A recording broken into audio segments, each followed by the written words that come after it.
السلام علیکم ناظرین، پروگرام ادب ادیب کے ساتھ آپ کا میزبان عبدالرحمن مومن حاضر ہے۔ ناظرین، ادب ادیب میں ہم آپ سے ملواتے ہیں ادیبوں کو، شعراء کو، آپ ان کا ادب، ان کی شاعری اور ان کی شخصیت کے بارے میں جانتے ہیں۔ آج جو مہمان شخصیت ہمارے ساتھ یہاں تشریف فرما ہے، ان کا تعلق بھی ادب سے ہے، شاعری سے ہے۔ 90 کی دہائی سے یہ شعر کہہ رہے ہیں اور شعری منظرنامے پر موجود ہیں۔ 2016 میں ان کا پہلا شعری مجموعہ عمران کی شاعری کے نام سے منصہ شہود پر آیا اور پسند بھی کیا گیا۔ بہت اچھا شعر کہتے ہیں، نظم، غزل اور مختلف انداز میں انہوں نے شعر کہا اور اپنی پہچان بنائی۔ ان کا ایک شعر سناتے ہیں، پھر ان کی طرف چلتے ہیں۔ یہ کہتے ہیں، آپ کے ناخنوں سے یاد آیا، آپ کے ناخنوں سے یاد آیا، میرے زخموں کا حال ٹھیک نہیں۔ گو یہ شعر تعارفی شعر سنانا نہیں چاہیے اس موقع پر، لیکن چونکہ ہم نے سنا دیا ہے تو بڑھتے ہیں عمران شمشاد صاحب کی طرف۔ السلام علیکم۔ وعلیکم السلام مومن، کیسے مزاج ہیں؟ بہترین حالت کے اندر۔ گفتگو کا آغاز کرتے ہیں عموماً ہم بچپن کیسا گزرا یا بچپن میں آپ کیسے تھے، شرارتیں کی نہیں کی۔ میں یہ جاننا چاہوں گا شعر کہنے کی طرف کیسے آ گئے؟ شاعری آپ نے کب شروع کی اور شاعری سے پہلے آپ کیا کر رہے تھے، کیا کہہ رہے تھے؟ ٹھیک ہے، اچھا، بڑا اچھا سوال ہے۔ تو سلسلہ میں کہاں سے شروع کروں؟ چلے میں شروع کرتا ہوں۔ دیکھیں، اصل میں شاعری سے پہلے نا کچھ باتیں ہیں جو قدرت نا یا تقدیر لکھ دیتی ہے، اس میں ہمارا عمل دخل نہیں ہوتا۔ صحیح۔ وہ یہ کہ ہمارے ابو لوگ 4 بھائی ہیں، صحیح۔ ان کی کوئی بہن نہیں ہے۔ ابو ہمارے سب سے بڑے ہیں۔ صحیح۔ تو میں اپنے خاندان کی پہلی اولاد تھا۔ تو ہم جس جگہ رہتے تھے، ہماری دادی ایک الگ گھر میں رہتی تھی، ہماری امی ابو الگ گھر میں رہتے تھے، ایک ہی محلے میں۔ ہوا یہ کہ جب میں 2-4 مہینے کا ہوا، دادا دادی نے مجھے لے لیا کہ ہمارے پاس رہے گا۔ صحیح۔ تو میری وہاں پرورش ہونے لگی۔ صحیح۔ اچھا، اس وقت تک یہ تھا کہ میں خوب لاڈ پیار میں رہتا تھا، بدتمیزیاں کرتا تھا، اور محلہ ایسا تھا کہ وہاں پر جھگڑے بھی ہوتے تھے۔ تو تیسری کلاس تک یہ چلتا رہا، تیسری جماعت تک یہ سلسلہ چلتا رہا۔ پھر ہوا یہ کہ دادی ہماری پنجاب گئی، ان کو کچھ عرصے کے لیے جانا تھا، اور انہوں نے کہا کہ 6 مہینے تو میرے پاس رہ نہیں سکتا، اب تجھے اپنے گھر جانا ہوگا۔ صحیح۔ اچھا، میں اپنے گھر بھی دشمنوں کی طرح جاتا تھا کہ میرے جو بہن بھائی تھے وہ الگ دنیا کے تھے، میں الگ دنیا کا تھا۔ اب میں جاتا ہوں وہاں جھگڑا کرتا، یا وہ مجھ سے جھگڑا کرتے، سب چھوٹے تھے مجھ سے۔ اب جب میں اس گھر میں آیا نا، میں نے دیکھا کہ یار وہ سب بچے لکھتے بھی ہیں، پڑھتے بھی ہیں، میری تو رائٹنگ اتنی گندی ہے، پڑھائی کے اندر کچھ مجھے شوق نہیں تھا۔ وہاں پر نا میری زندگی کا پہلا جھٹکا لگا۔ اچھا، ابھی آپ بول رہے ہو شاعری کی بات، لیکن اس کے پیچھے کے ساتھ چھپی ہوئی، وہ مجھے پہلا جھٹکا لگا کہ یہ لوگ کون ہیں یا میں کون ہوں۔ ٹھیک ہے، وہ اس میں ایک جنگ چھڑ گئی میری اندر سے۔ پھر وہ میں نے نئے سرے سے اپنے آپ کو دیکھنے لگا، لکھنے لگا۔ یہ 4تھی کلاس میں جب میں تھا، تو پھر ہوا یہ کہ ایک دن میرے گھر میں ایک پوری لائبریری آ گئی۔ مجھے نہیں معلوم تھا کس طرح ہوا کہ ایک ان دنوں کی بات ہے جب ہم لائبریری پر ابن صفی وغیرہ کے نا جو ڈائجسٹ وغیرہ تھے کرائے پہ لے کے آتے تھے۔ صحیح۔ ناول وغیرہ، خواتین ڈائجسٹ لے کے آتی تھی کہ وہ 8 آنے 1 روپے کرائے پہ چل رہا ہوتا تھا۔ بہرحال اب وہ پوری لائبریری آ گئی۔ اب اس کے اندر کیا تھا، ابن صفی کی بہت ساری کتابیں، شاعری کی کوئی کتاب نہیں تھی، نثر بہت زیادہ تھی، اور بڑے اچھے عبدالحلیم شرر کے وہ فردوس بری اور بھی بہت ساری کتابیں۔ بہرحال وہ اس جگہ سے مجھے کتابوں کا چسکا پڑا 4تھی کلاس سے۔ صحیح۔ پھر 6ٹھی کلاس میں، 6ٹھی جماعت میں نے شاید پہلی نظم لکھی۔ تو پھر وہ نظم کہیں چھپ بھی گئی جمعے کے اخبار میں، اس دن جمعے کی چھٹی ہوتی تھی، کافی پرانے پچھلی صدی کے لوگ ہیں ہم۔ تو وہاں سے یہ تحریک میری شروع ہوئی شاعری کی، اور پھر وہ آگے بڑھتی گئی۔ صحیح۔ آپ نے تخلص اپنا کیسے رکھا عمران نرمی، اور اس کا کیا قصہ ہے؟ اچھا، دیکھیں، یہ بھی کوئی ہر چیز کے پیچھے نا ایک کہتے ہیں نا کہ ہر سچائی کے پیچھے یا واضح سچائی کے پیچھے بھی نا کچھ دھندلی علامتیں ہوتی ہیں۔ تو اس کو آپ یوں سمجھ لیں کہ مجھے بھی نہیں پتا، میں یاد کروں نا کہ نرمی کیا ہے، مجھے بھی نہیں پتا۔ ایسے ایک بار لکھتے لکھتے میں نے عمران کو الٹا لکھا تو نرمی بن گیا۔ نے کہا اچھا نرمی جو ہے، لیکن یہ نام اس سے پہلے سے تھا۔ اچھا، ہاں، یہ نام اس سے پہلے سے تھا۔ وہ جو میں نے الٹا کر کے لکھا وہ ایک حادثاتی طور پہ لکھ دیا، وہ اس سے پہلے سے تھا۔ اچھا، پھر اس کے بعد مجھے اس کے معنی مفہوم بھی نہیں پتا تھے کہ کیوں ہے، لیکن میں مشہور اسی نام سے مجھے یا تو دوست اسی نام سے بلانے لگے. ٹھیک, جو اسٹوڈنٹ تھے وہ تو سر بول کیا کرتے تھے عمران, لیکن دوست مجھے نرمی بولنے لگے. بہرحال پھر میں نے کچھ عرصے, ایک ایسی بات ہوئی کہ میں نے نام چھپا لیا کہ دوست بولیں, عوام نہ بولیں, لوگ نہیں کہیں, لیکن میں چھپا ہی نہیں پایا. بڑی کوشش کی میں نے ہر جگہ پہ آ کے کہ نہیں, لیکن پھر میں نے کہا کہ نہیں, جس چیز کو میں چھپا نہیں رہا قدرت نہیں چھپا رہی, تو میں کون ہوتا ہوں چھپانے والا, تو اس کو ظاہر کر دیا جائے. صحیح. تو اب آپ جو لکھتے ہیں یا آپ کی کوئی چیز شائع ہوتی ہے تو عمران نرمی کے نام سے ہوتی ہے؟ عمران شمشاد لکھ دو, عمران نرمی, مجھے اس چیز کی پرواہ نہیں ہوتی, لیکن یہ ہے کہ وہ رنگ بتا دیتا ہے کہ ہاں یہ تھوڑی نرمیانہ نظم ہے, اس کے اندر یہ چیزیں ہیں پوری کی پوری. صحیح. شاعری میں آپ کا جو یہ رنگ ہے تھوڑا انوکھا رنگ ہے, ورنہ غزل کے جو شعراء ہوتے ہیں وہ بہت زیادہ کلاسیکی رنگ میں کہہ رہے ہوتے ہیں, اور پھر جو لوگ جدید شاعری کی طرف آتے ہیں وہ تھوڑا سا دوسرا رنگ ہے, وہ تھوڑا مختلف ہے. آپ کا یہ رنگ کیسے پیدا ہو گیا؟ شعوری طور پر آپ نے کوئی کوشش کی ہے؟ اس کے پیچھے کیا وجہ ہے؟ مطلب میں یہ کئی لوگ کہتے ہیں نا کہ آپ جدید کہتے ہو, مجھے عجیب سا لگتا ہے. کئی کہتے ہیں انوکھا رنگ, پھر میں کہتا ہوں کہ اس میں میرے لیے انوکھا کیا, یہ تو میری روٹین پریکٹس ہے, مطلب میرے اندر سے یہی نکل رہا ہے. میں نے اس چیز پہ بہت غور کیا. دیکھیں اس کی ایک وجہ یہ بتا دیتا ہوں میں, جو میری سمجھ میں آئی, وہ یہ ہے کہ جیسا ہر شخص کا نا وہ شاعری کے بارے میں ایک الگ الگ مزاج ہے اور ایک الگ نظریہ ہے. مطلب ایک کہتا ہے کہ ایک واقعہ ہوا, ایک نے اس واقعے سے تمثیل نگاری کی, سجایا, اسے پیش کر دیا. صحیح. میں یہ کہتا ہوں کہ وہ بہت بڑا آرٹ ہے کہ جیسا واقعہ ہوا اب اس کو اس جیسا ہی پیش کرنے کی کوشش کرو, یا جو شخص مومن جیسا نظر آ رہا ہے مجھے, میں اگر اسے ویسا پیش کروں گا تو یہ بڑا آرٹ بن جائے گا. لیکن ایک خیال یہ پیش کیا جاتا ہے کہ وہ صحافت کہلاتی ہے, جس میں آپ بات کو جس طرح کی ہے ویسے ہی پیش کرتے ہیں. نہیں, وہ نہیں, میں کہہ رہا ہوں بات ویسے نہیں پیش کریں, حقیقت ویسے پیش کریں جو کسی کو نظر نہیں آ رہی. کسی کو نظر نہیں آ رہی, آپ کو نظر آ رہی وہ کیونکہ آپ دیکھ ہی وہی رہے ہو. مطلب آپ وہ واقعہ پیش نہیں کر رہے, اس واقعے کی پوری جڑ پیش کر رہے ہیں کہ اصل چیز کیا تھی. یہ بات وہاں سے آئی. اگر آپ نے کوئی چیز دیکھی, ایکسیڈنٹ دیکھا, وہ لکھا, کشمیر آیا تو کشمیر پہ نظم لکھ دی, عید آئی تو عید پر لکھ دی, محرم آیا تو محرم پہ لکھ دی. وہ نہیں, اصل چیز کیا ہے کہ کچھ ہوا, آپ کے اندر ایک کیفیت آئی, اب آپ کے پاس کیا ہے, دو راستے ہیں کہ میں اس کو بناؤں, سنواروں. دکھ کی کیفیت ہے, غصے کی کیفیت ہے, محبت کی کیفیت ہے, میں اس میں پھول پھل لے کے آؤں, اسے سجاؤں. ایک یہ ہوتا ہے کہ جس کی خودرو ہے نا کیفیت, وہ پینٹ ہو جائے. یہ تقریباً ناممکنات میں ہوتا ہے. بھائی سجا تو سکتے ہیں نا, مجھے اس کمرے میں خرابیاں ہیں, میں اسے سجا دوں گا, یہ میرے بس میں ہے.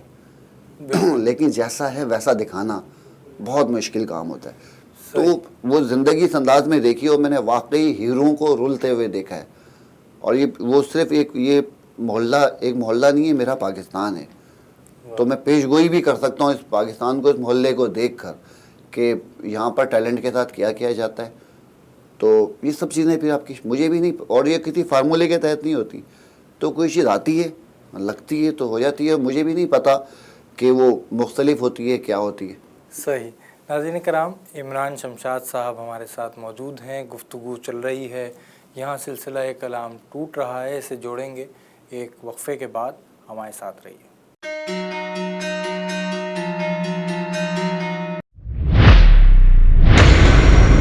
امریکی تاریخ میں ہوگا پہلی بار نیو جرسی کے یوگی بیرا اسٹیڈیم میں پاک بھارت کرکٹرز کے درمیان زبردست ٹاکرا. 13 ستمبر کو ہوگی امریکن پریمیئر لیگ کی افتتاحی تقریب. شائقین کے لیے ہوگا بالی ووڈ ڈانس, ڈرون شو اور آتش بازی کا شاندار مظاہرہ. گلوکار شیر جان جنون گروپ کے نغموں سے گرمائیں گے شائقین کا لہو. ٹکٹوں کی بکنگ تیزی سے جاری ہے. You guys need to come there and support the Pakistani team. American premier league کی ویب سائٹ پر آج ہی اپنی ٹکٹ بک کروائیں, یا پھر فون نمبر 9143401127 پر رابطہ کیجیے.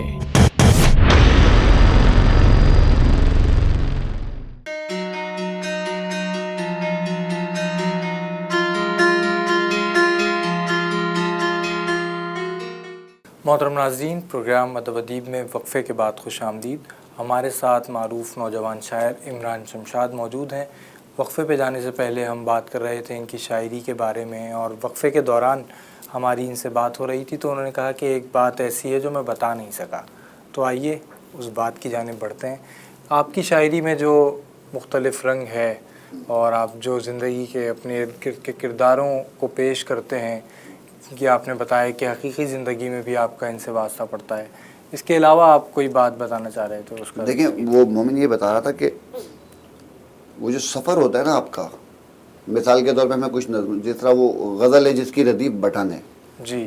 اچھا, تو معاملہ یہ کہ میں خود کمپیوٹر ماسٹر رہا ہوں, ٹھیک ہے, 6000 اسٹوڈنٹس کو میں نے پڑھایا ہے, میں ان بٹنوں سے کھیلا ہوں, جھیلا ہوں میں, ٹھیک ہے, رہا ہوں. کوئی شاعر اتنا نہیں رہا ہوگا ان بٹنوں کے اندر جتنا وہ کی بورڈ سے میں کھیلا. تو کیا ہوا, وہ مجھ پر اب ایک شاعر آدمی کمپیوٹر پروگرامنگ کر رہا ہے, ٹھیک ہے, اور وہ تو اب وہ بٹنوں کو کس رخ پہ دیکھتا ہے. تو اس کا مطلب کیا ہے, قدرت آپ کو کچھ جگہوں پہ کھڑا کرتی ہے, وہاں کا نظارہ مختلف ہوتا ہے.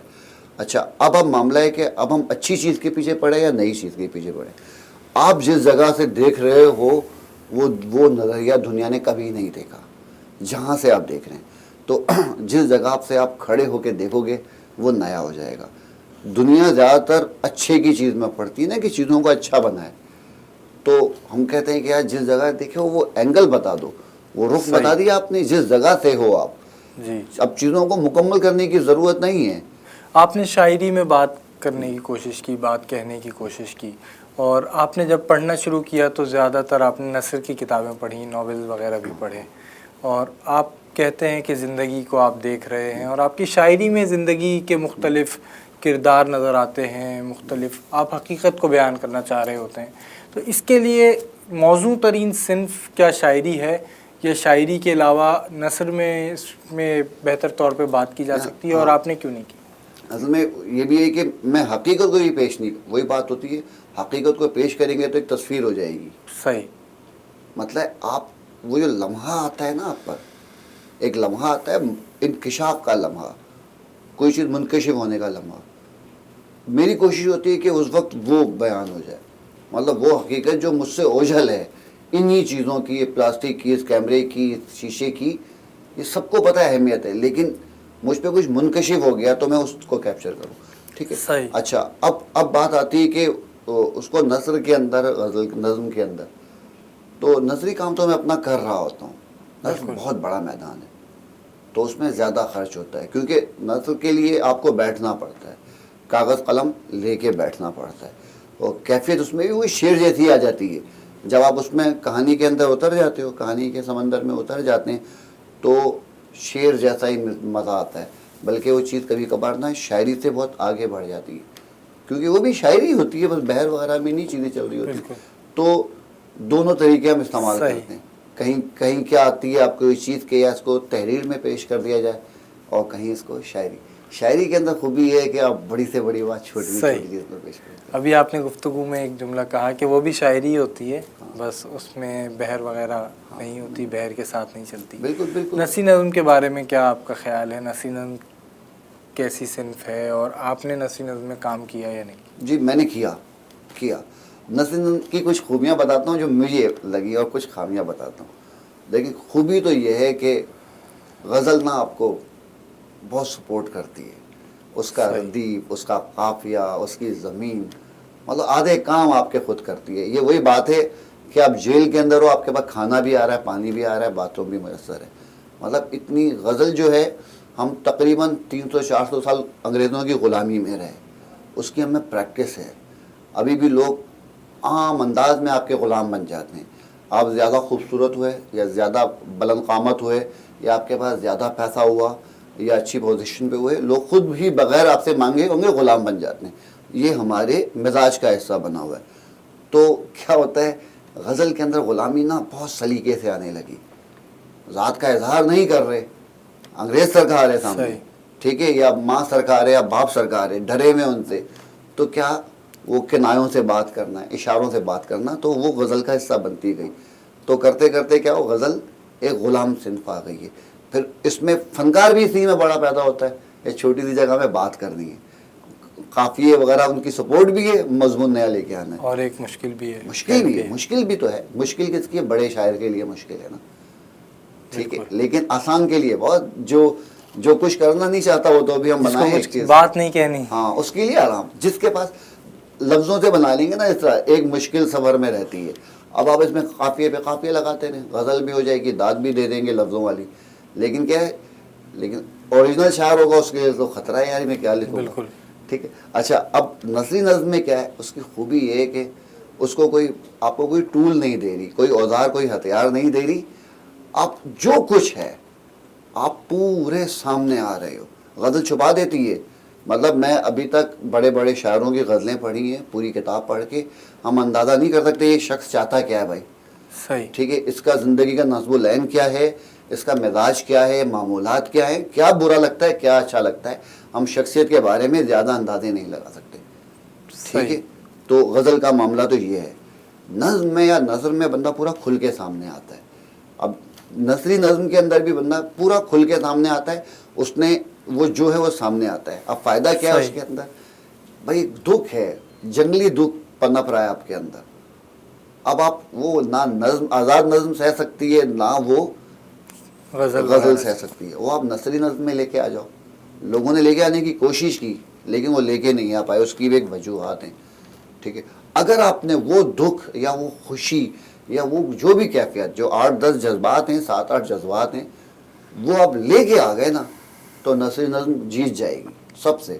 وہ اپنی فارم کا مقابلہ اپنے کنٹینٹ سے کر لے گی, مطلب فارم میں پیچھے چھوڑ دے گی. سہارا تو آپ انہی سے لے رہے ہیں نا, الفاظ سے, اور انہی کو آپ پھر ایک ردم کے طور پہ استعمال کر رہے ہیں. سہارا لے. نثری نظم میں ایسا نہیں ہے کیا کہ جو نئے شعراء ہیں وہ کوئی ایسی بات کہنا چاہتے ہیں جو بالکل چونکا دے, یا جو آپ کہیں کہ یار اس بات کا نہ کوئی سر نہ پیر؟ وہ تو غزل میں بھی ہو رہا ہے, وہ تو آزاد نظم میں بھی. پوری ابھی دنیا اس وقت یہ ہے کہ مجھے جانو, مجھے پہچانو, کیونکہ اس وقت ارزاں ترین ہے لفظ. جو اس صدی سے پہلے تک جو عظیم ترین چیزیں تھیں, جو لفظ عظیم ترین تھے, اب وہ کئی جگہ پہ ذلیل ترین لفظ ہو گئے, کیونکہ بہت زیادہ برتے گئے نا. تو اب لوگ زندہ رہنے کے لیے وہ چونکانے پہ آ جاتے ہیں, یا میری تو سنو, او بھائی میری تو سنو, لوگ غصے پہ بھی آ کے بول رہے ہوتے ہیں. تو وہ تو ہر میڈیم پہ کرے گا جس کو یہ کرنا ہے. ٹھیک ہے, لیکن گنجائش بہت ہے. جب میرے ساتھ کیا ہے کہ جب ہم ایک چینل پہ بیٹھ کے ہم کاپی لکھ رہے ہوتے ہیں تو ہم بولتے ہیں نثری نظم تو ہے ہی, وہ ٹیکنیک استعمال, شعوری استعمال کرتے ہیں پوری ٹیکنیک, تو اس میں لیکن ہم لوگ کیا کرتے ہیں, وہ نثری نظم سے زیادہ گہری ہو جاتی ہے کبھی کبھار. اس کا وجہ کیا ہے, ہم دیکھتے ہیں کہ یار یہ بات گہری, ہر جملے میں بات گہری لے کے آنی ہے, لوگ ریلیٹ بھی کریں اس سے, اور الفاظ بھی آسان ترین ہو. تو یہی چیزیں تو چلتی رہتی ہیں. لیکن ابھی اس کے مستقبل, نثری نظم کے مستقبل کو ایک بڑا شاعر چاہیے. اگر کوئی اقبال جیسا, فیض جیسا, راشد جیسا شخص آ گیا تو اس کو لے کے آ جائے گا, ورنہ اس میں بہت ساری خرابیاں ہیں. نثری نظم کا جو ایک کہہ رہے ہیں نا انٹرنل ردھم, وہ بھی تک دریافت نہیں ہو سکا. صحیح. ناظرین کرام, نثری نظم کے مستقبل کے حوالے سے تو آپ نے عمران شمشاد صاحب کی رائے جانی, اور بھی کچھ باتوں کے بارے میں ان کی رائے بھی جانیں گے, ان کی شاعری بھی سنیں گے. ایک وقفے کے بعد ہمارے ساتھ رہیے.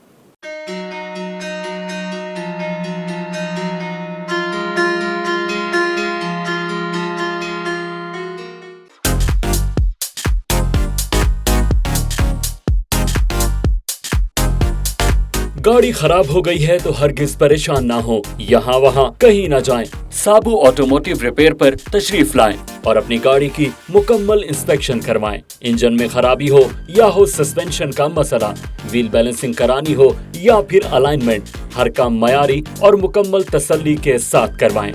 سابو آٹوموٹیو ریپیئر ورک شاپ میں اپنی گاڑی کی نیو یارک اسٹیٹ انسپیکشن بھی کروائیں. 1259 McDonald avenue, Brooklyn, new York. 718-377-2323.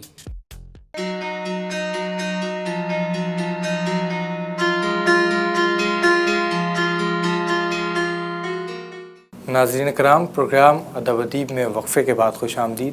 ہمارے ساتھ موجود ہیں عمران شمشاد صاحب. وقفے پہ جانے سے پہلے بات ہو رہی تھی نثری نظم کے حوالے سے, اور میرا خیال ہے کسی حد تک مکمل بھی ہو گئی تھی, لیکن آپ کے ذہن میں کوئی بات آئی تھی, وہ میں چاہوں گا کہ آپ ہمارے ناظرین کو بتائیں. جس کو بلینک ورس کہتے ہیں, اور آزاد نظم ہم نے باہر سے مستعار لی, لیکن کیا ہوا, آزاد نظم ہمارے لوکل بیانیت سے میچ کر گئی. صحیح. ہمیں اظہار کی صورت مل گئی اس کے اندر کہ ہم نے ہماری مشرقی اقدار مغربی فارم سے ملا لی, تو اس کا ایک حل بن کے آتے آتے اب ہمیں ہماری لگتی ہے. اچھا وہ جو نثری نظم ہے بلینک ورسز, وہ اس جگہ کے مغرب کے ہی باغیوں نے شروع کی. صحیح. ٹھیک. تو اب وہ جو لوگ اس میں کہہ رہے ہیں نظم, تو ان کا بیانیہ جو ہے نا وہ بڑا عجیب سا ہے. جب تک وہ اس میں علاقائیت شامل نہیں ہوتی یا ہمارا لوکل پن شامل نہیں ہوتا, اس زمین کی خوشبو نہیں آتی, جب تک نثری نظم کچھ آپ کو اردو میں کچھ کر نہیں سکتی. واہ. اس عہد میں جو انسان ہے اس کو ہر چیز سے کچھ نہ کچھ حاصل کرنا ہے, اور ظاہر مادی فوائد حاصل کرنے ہیں. وہ کوئی بھی کام کرتا ہے تو سوچتا ہے اس سے مجھے کیا حاصل ہوگا. شاعری کیا ایک کار لا حاصل ہے اس عہد کے لیے, یا جو عام آدمی ہے اس کو تو ایسا محسوس ہوتا ہے کہ اس سے فائدہ کیا ہے, شاعری کی کیوں جائے, اس میں بات کیا ہو رہی ہے, اور اس سے ہمیں کیا حاصل ہو سکتا ہے؟ آپ کیا سمجھتے ہیں؟ دیکھیے ایک حد تک بات صحیح ہے, لیکن کچھ چیزوں کا نا بظاہر فائدہ نہیں ہوتا. ہوا چل رہی ہے, ہمیں کیا فائدہ, ہٹا دو ہوا, لیکن ہم زندہ ہیں اسی وجہ سے. تو بالکل ابھی اس وقت انسان کا وجود بھی سوالیہ نشان ہے نا کہ وہ کیوں ہے. بھائی وہ نہیں ہو, مر جائے تو دنیا میں کیا فرق پڑے گا؟ تو دنیا میں کوئی فرق نہیں پڑے گا. تو وہ شاعری کر رہا ہے, وہ بھی چھوڑ دے تو دنیا میں کوئی فرق نہیں پڑے گا. صحیح. ٹھیک ہے. وہ اگر اس انداز میں سوچا جائے تو ابھی انسان نا ایک اس صدی کا انسان ایک رائے گاں انسان ہے. وہ اپنی انسانیت کی وقت کھو بیٹھا ہے. انسان بذات خود, خاص طور پہ کورونا کے بعد انسان نے اپنی وقت کھو دی ہے. تو وہ جب انسان کی وقت کھوئی جائے گی تو اس سے جڑی ہوئی اقدار کی اہمیت بھی, وقت بھی, حیثیت بھی ختم ہوتی جائے گی. مجھے میرا ایک پروڈیوسر ہے, سینئر پروڈیوسر دوست ہے, وہ کہتا ہے مجھے سمجھ نہیں آتا تم لوگوں کو شاعری سے فائدہ کیا ہوتا ہے, کیا کتاب بہت مہنگے داموں میں بکتی ہے, کیا رائلٹی ملتی ہے آپ کو؟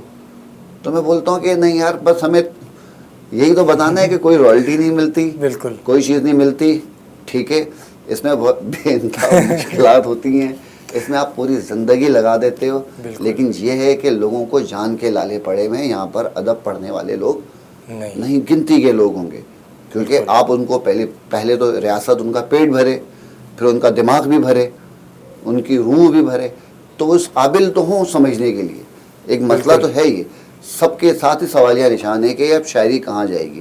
انسان ہی بدل رہا ہے. پھر دوسری بات کہ شاعری کا نا دریا ہوتا ہے, پورا ہوتا ہے.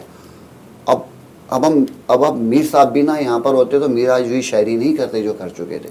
اقبال بھی آج اس دور میں پیدا ہوتے وہ شاعری نہیں کرتے, نہ غالب کرتے, وہ آج کے الفاظ استعمال کرتے, آج کا مسئلہ اٹھاتے, آج کا انسان پیش کرتے. وہ شاعری نہ اٹھانے سے قاصر ہے. آج کا مسئلہ کیا ہے اگر ہم بات کریں کہ آج کا انسان, دو چار موٹی موٹی چیزیں میں بتاتا ہوں کہ دیکھو یہ صدی جو ہے نا, اب ہم لوگ ہیں جنریشن ایکس, آپ نہیں ہو, آپ ہمارے بعد والی جنریشن ہو. ہم جنریشن ایکس ہیں کہ ہم نے نا بہت ساری چیزیں اپنے سامنے بنتے ختم ہوتے ہوئے دیکھی. یہ جو سائنسی انقلاب آیا نا, پورا radio, T V, D C pager جو آئے اور غائب ہوئے, انہوں نے ہماری زندگیوں میں یوں آئے اور یوں چلے گئے. تو کیا ہوا, ہم نے وہ دنیا دیکھی, ہم نے ٹھہراؤ کے دور پوری اس دنیا کو شفٹ ہوتے ہوئے دیکھا. ٹھیک ہے. اب جب دنیا یہ اب اس دور میں آ گئے تو اب یہ سب سے بڑا انسان کا مسئلہ کیا ہو گیا ہے کہ انسان دھوکے کی صدی میں آ گیا ہے. مطلب وہ سچ اور جھوٹ میں تمیز نہیں کر پاتا. ایک ذہین ترین آدمی بھی تمیز نہیں کر پا رہا. ابھی آپ بولو یار مجھے ویکسین لگوانی ہے نہیں لگوانی, تو ایک بندہ بولے گا لگواؤ, آپ بولو گے بالکل ٹھیک کہہ رہا ہے, بول رہا ہے پاگل ہے بھائی. ٹھیک ہے, وہ بھی بالکل ٹھیک کہہ رہا ہے. تو اب صحیح اور غلط میں بھی ایک جو گرے لائن تھی نا وہ بھی دھندلی ہوتی جائے گی. تو یہ دھوکے کی صدی ہے میرے نزدیک. کوئی مجھ سے پوچھے کہ یہ دھوکے کی صدی ہے اور شاید انسان کے اشرف المخلوقات ہونے کی بھی ہے, آخری صدی. یہ تو یوں سمجھ لیں کہ دنیا ختم ہونے کے نزدیک ہے. یعنی ہمیں جو احادیث مبارکہ میں بھی اس کے بارے میں بتایا جاتا ہے کہ سچ اور جھوٹ کا کوئی بھی فرق نہیں معلوم ہو سکے گا. وہ ٹھیک ہے, لیکن میں اس چیز پہ نا تھوڑا سا نا کئی وہ بات وہ یہ ہوتی ہے کہ میں دشت سوس پڑھ رہا تھا جمیلہ ہاشمی کی, تو بھی 700-800 سال پہلے کی بات تھی, منصور اللاج کی. تو اس وقت بھی وہ واقعہ تھا قیامت ہونے والی ہے, نشانیاں میچ کر رہی ہیں. دیکھیں نشانیاں میچ کریں گی.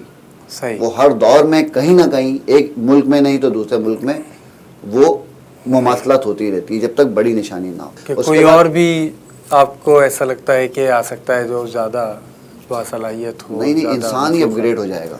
صحیح. وہ یہ کہ اب بائیو انجینئرنگ اور آرٹیفیشل انٹیلیجنس یہ اتنا بڑا پھیلاؤ ہے, جب یہ دونوں ملاپ کریں گے نا, یہ انسان کے بس میں بھی نہیں ہوگی کہ اس کو روکا جائے. صحیح. اب کیا ہوگا, تھوڑا تصور کریں نا 20 سال پہلے کی ہم تصور کی بات کرتے ہیں کہ ایک سوال بات آپ کی وہ ہو رہی ہے, مصنوعی ذہانت اس وقت بہت زیادہ اس کا چرچا بھی ہو رہا ہے, بات چیت ہو رہی ہے اس کے بارے میں, اور آپ دیکھ بھی رہے ہیں کہ اس نے انسان کو بہت ساری جگہوں پر انسان کے متبادل کے طور پہ خود کو پیش کیا ہے. روبوٹس آ گئے ہیں جو بہت سارے کام کر رہے ہیں. تو ایک خیال یہ بھی پیش کیا جا رہا ہے کہ کچھ عرصے میں مشینیں ناول لکھا کریں گی, یا ہو سکتا ہے شعر بھی کہنے لگ جائیں. تو شاعری, ادب یا جو ہمارے فنون لطیفہ کی دیگر شعبے ہیں یا جو دیگر اصناف ہیں, کیا یہ اتنے زیادہ irrelevant ہو جائیں گے؟ نہیں وہ نہیں ہوں گے, یا انسان ان سے irrelevant ہو جائے گا؟ دیکھیں اگر انسان کا وجدان زندہ رہے نا تو یہ مشینوں پہ حاوی رہے گا. وجدان کا مطلب ہے آپ کو انفارمیشن انسانوں کے علاوہ کہیں سے آ رہی ہے نا, ایک دنیا کے خالق کی طرف سے آ رہی ہے, تو پریشان ہونے کی کوئی ضرورت نہیں. وہ تو آتی رہیں گی آپ کے پاس ہے نا. اچھا اب مسئلہ سارا خطرناک یہ ہے کہ اب تصور کرو آگے والا دور, جس کے پاس بہت زیادہ پیسہ ہے اسے تو زندہ رہنا ہے نا, وہ تو بولے گا میری 400 سال عمر ہو, 500 سال ہو, تجربے ہو رہے ہیں. اب جب جانور کے انزائم اور وہ پرندوں کے انزائم چیزوں کو ملا کر چھیڑخانی کی جا رہی ہے, فصلوں میں کی جا رہی ہے, انسانوں میں کی جا رہی ہے, تو اب آپ کے پر بھی نکل آ جائیں گے, ہوا میں بھی اڑیں گے آپ, ٹھیک ہے, اور شاید آپ جانوروں کی باتیں بھی کرنے لگ جائیں, ایک طلسم ہوش ربا بھی ہو جائے گی پوری دنیا. سب ہو سکتا ہے, لیکن کیا ہے دنیا بھیانک بھی بہت ہو سکتی ہے, بہت زیادہ بھیانک ہو سکتی ہے. یہ بھی ہو سکتا ہے کہ ماں باپ اپنا ڈاکٹر کے پاس آ رہے ہیں, ہاں بھائی بیبی کا آنکھوں کا رنگ کیسا ہونا چاہیے, نیلا. نہیں بھائی مجھے تو ہرا رنگ اچھا لگتا ہے, چلو یار اسی کی فرمائش پہ آنکھوں کا رنگ ہرا, اچھا رنگت کیسی ہونی چاہیے, اب وہ بال کیسے ہونے چاہیے, بچے کے پیدا ہونے سے پہلے آپ ڈاکٹرز آپ کو دیں گے اور وہ آپ بکو گے وہاں پر. تو یہ عجیب و غریب رخ ہے آنے والے دور کا کہ یہ ہو سکتا ہے. اللہ تعالیٰ خیر فرمائے. دھوکے کی صدی ہے. گفتگو میں بالکل بھی اندازہ یا احساس نہیں ہوا وقت گزرنے کا, اور یوں سمجھیں گے پروگرام کے بالکل آخری لمحات تک ہم پہنچ چکے ہیں. تو ایسا نہیں چاہوں گا میں کہ کوئی بھی شعر یا نظم یا غزل سنے بغیر ہم پروگرام کا اختتام کریں. تو کچھ شاعری سنائیے جو آپ کے مزاج میں آئے. جی اب مومن وہی اپنی غزل سناؤں گا میں, جو اس جتنا ہم نے بات کی ہے اس سے اس کے قریب غزل ہے, وہ بٹن ردیف جس کی ہم بات کر رہے ہیں. بالکل عطا. تو تاکہ ایک ہی وحدت رہے کہ ڈھونڈیے دن رات ہفتوں اور مہینوں کے بٹن, واہ, لامکاں میں کھو گئے ہیں ان مکینوں کے بٹن. کیا کہنے, اور در سے تقویٰ دینے والے کی قبا پر دیکھیے, در سے تقویٰ دینے والے کی قبا پر دیکھیے, سونے چاندی اور چمکیلے نگینوں کے بٹن. کیا کہنے, واہ. اور اب گریباں چاک کا مطلب بتانے کے لیے, اب گریباں چاک کا مطلب بتانے کے لیے کھولنے پڑتے ہیں اکثر آستینوں کے بٹن. کیا کہنے, اب گریباں چاک کا مطلب بتانے کے لیے کھولنے پڑتے ہیں اکثر آستینوں کے بٹن. اور جب صدائے کن کا, ہم کہہ رہے ہیں نا کہ آخری وقت کی بات جو ہے, بالکل, جب صدائے کن کا اگلا مرحلہ آ جائے گا, واہ واہ واہ, کیا کہنے, آسماں کے کاج میں ہوں گے زمینوں کے بٹن. کیا کہنے, سبحان اللہ. اور کبھی ہم وہ نہیں کرتے شعر کی, لیکن بات یہ ہے کہ اس وقت دنیا میں اتنا بارود موجود ہے کہ دنیا کو 500 بار تباہ کیا جا سکتا ہے. اور دنیا میں جو نئے جنگی ہتھیار ہیں کہ اگر آپ ایک چٹکی ایک دریا میں ڈال دو تو کروڑوں لوگ مر سکتے ہیں. تو یہ مشین, یہ جو نادیدہ مشینیں ہیں, ان کے بٹن ہمیں نہیں معلوم کس کے پاس ہے. تو کوئی ہے, ورنہ یہ دنیا کس قدر برباد ہو, پاگلوں کے ہاتھ میں ہیں سب مشینوں کے بٹن. کیا کہنے, واہ واہ واہ واہ, پاگلوں کے ہاتھ میں ہیں کیا بات, سب مشینوں کے بٹن. بہت اچھی گفتگو رہی, اور یقیناً تشنگی ہے, گفتگو اور ہونی چاہیے. آپ سے بہت اچھا سلسلہ کلام رہا, بہت شکریہ آپ تشریف لائے. ناظرین کرام, کوئی ہے ورنہ یہ دنیا کس قدر برباد ہو, کوئی ہے ورنہ یہ دنیا کس قدر برباد ہو، پاگلوں کے ہاتھ میں ہیں سب مشینوں کے بٹن۔ آج آپ نے عمران شمشاد صاحب سے ملاقات کی، ان کی شاعری بھی سنی اور ان کی گفتگو بھی ملاحظہ کی۔ یقیناً تشنگی ہے، آپ ان کو جو ابھی اس وقت گوگل ہے ادھر تلاش کر کے اور بھی ان کی بہت ساری چیزیں سن سکتے ہیں۔ ہم آپ کو آئندہ بھی ایسی ہی ادبی شخصیات سے ملواتے رہیں گے، اس امید اور دعا کے ساتھ کہ ادب اور ادیب ترقی کرتے رہیں۔ آپ کا میزبان عبدالرحمن مومن آپ سے اجازت چاہتا ہے۔ اللہ حافظ۔